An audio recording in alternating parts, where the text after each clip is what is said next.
نحمدہ ونصلی ونسلم علی رسولہ الکریم اما بعد۔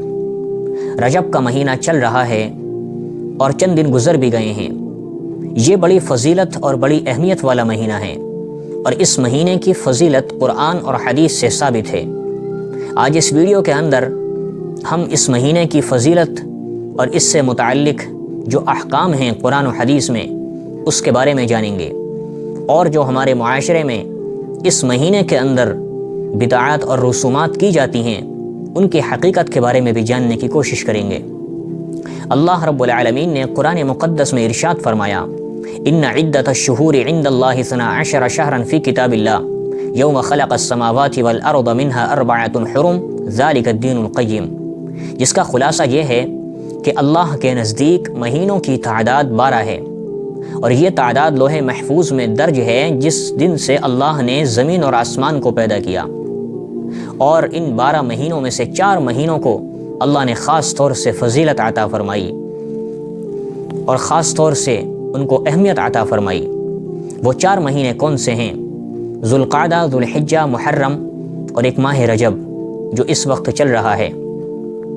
اس قرآن کی آیت سے ہمیں پتہ چلتا ہے کہ ان مہینوں کی فضیلت اسی دن سے ہے جس دن سے اللہ نے اس کائنات کو بنایا، اور اللہ نے اسی وقت سے ان مہینوں کی تخصیص فرما دی تھی، اور پچھلی قوموں کے اندر بھی ان مہینوں سے متعلق جو فضیلت ہے اس کی اہمیت تھی۔ اسی لیے کفار مکہ زمانہ جاہلیت کے اندر ان مہینوں کا احترام کیا کرتے تھے۔ ان کے اندر جو عام طور پر جنگیں ہوا کرتی تھیں، جب یہ مہینے آ جاتے تھے تو وہ چلتی ہوئی جنگوں کو روک دیا کرتے تھے اور کہتے تھے کہ بھائی فضیلت والا مہینہ ہے، اہمیت والا مہینہ ہے، ہم اس مہینے میں جنگ نہیں کریں گے۔ اور وہ اس مہینے میں جنگ نہیں کرتے تھے، اگر کرتے بھی تھے تو اس کو روک دیا کرتے تھے۔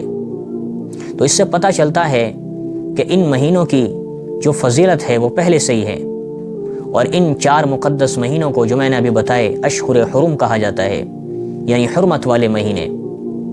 اللہ کے رسول صلی اللہ علیہ وسلم جب رجب کا مہینہ آتا تو آپ یہ دعا مانگا کرتے تھے، اللہم بارک لنا فی رجب و شعبان وبلغنا رمضان، اے اللہ ہمیں رجب اور شعبان میں برکت نصیب فرما اور ہمیں رمضان تک پہنچا۔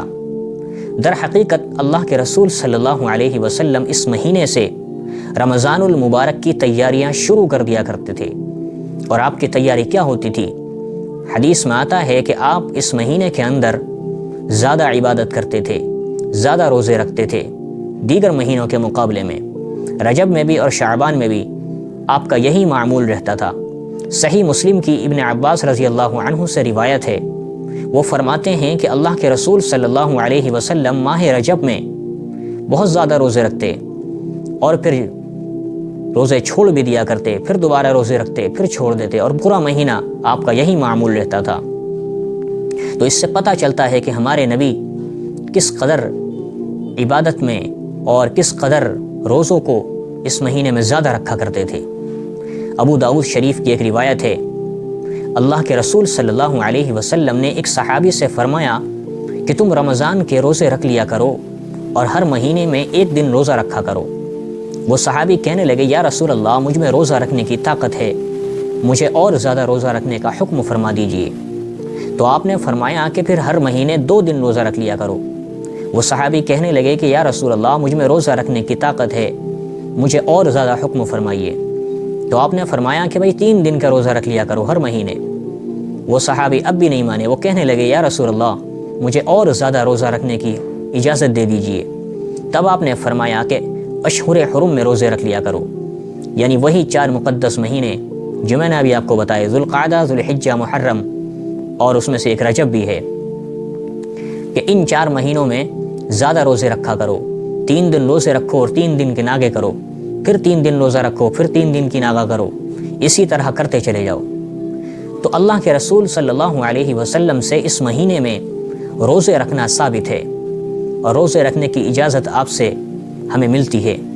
لیکن یہ بات یاد رکھیے کہ اس مہینے کی یا اشہر حرم جو 4 مہینے ہیں حرمت والے ہیں، ان کی کوئی خاص 1 دن یا 2 دن کوئی ایسی فضیلت نہیں ہے، بلکہ عمومی فضیلت ہے۔ پورے مہینے آپ روزہ رکھ سکتے ہیں، 1 دن کے وقفے سے یا 2 دن کے وقفے سے، یا آپ 5 دن روزہ رکھیں، 10 دن روزہ رکھیں، باقی چھوڑ دیں۔ لیکن جو عام طور پر ہمارے معاشرے میں ایک رواج ہے کہ 27 رجب کا روزہ رکھتے ہیں، اور یہ کہتے ہیں کہ 27 رجب کو اللہ کے رسول کو معراج ہوئی تھی، اس لیے ہم روزہ رکھتے ہیں۔ تو معراج کی جو تاریخ ہے اس میں بہت زیادہ اختلاف ہے۔ ایک تاریخ 27 رجب کی بھی ہے، لیکن اس تاریخ کو ہم یہ نہیں کہہ سکتے کہ یہی اصل ہے، اور احادیث میں 27 رجب کی کوئی الگ سے فضیلت نہیں ہے، بلکہ جو پورے مہینے کی فضیلت ہے وہی 27ویں تاریخ کی بھی ہے۔ اس لیے اگر کوئی بندہ 27 رجب کو خاص کر کے اور بڑا دن سمجھ کر روزہ رکھے گا تو پھر اس کے لیے روزہ رکھنا جائز نہیں ہوگا۔ اس لیے پورے مہینے آپ روزہ رکھ سکتے ہیں، یا کچھ دن چھوڑ دیں، کچھ دن روزہ رکھیں۔ تو یہ ہو گئی روزوں کی بات۔ اب ہمارے معاشرے میں جو اس مہینے سے متعلق بہت ساری رسومات ہیں، بدعات ہیں، ان کی کوئی حقیقت نہ قرآن سے ثابت ہے نہ حدیث سے ثابت ہے۔ مثال کے طور پر 15 رجب کو یا 22 رجب کو بہت سے لوگ کوڈے بناتے ہیں اور اس کی نسبت کرتے ہیں امام جعفر صادق رضی اللہ عنہ کی طرف کہ بھئی ان کی ولادت کا دن ہے۔ تو یہ ساری چیزیں قرآن و حدیث سے ثابت نہیں ہیں، بلکہ یہ ساری چیزیں بدعات ہیں، اور بدعات ہونے کی وجہ سے ناجائز اور حرام ہیں، اس لیے اس سے بچنا چاہیے اور دوسروں کو بھی بچانا چاہیے۔ تو ماہ رجب ان مہینوں میں سے ہے جن مہینوں کی فضیلت قرآن و حدیث سے ثابت ہے، اس لیے اس مہینے میں زیادہ عبادت کرنی چاہیے، زیادہ اللہ کو یاد کرنا چاہیے، زیادہ صدقہ کرنا چاہیے، اور رمضان کی تیاری میں لگ جانا چاہیے۔ باقی جو بدعات اور رسومات ہمارے معاشرے میں ہیں ان سے پوری طرح سے پرہیز کرنا چاہیے۔ اللہ تعالی ہمیں سمجھنے کی اور پھر عمل کرنے کی توفیق نصیب فرمائے۔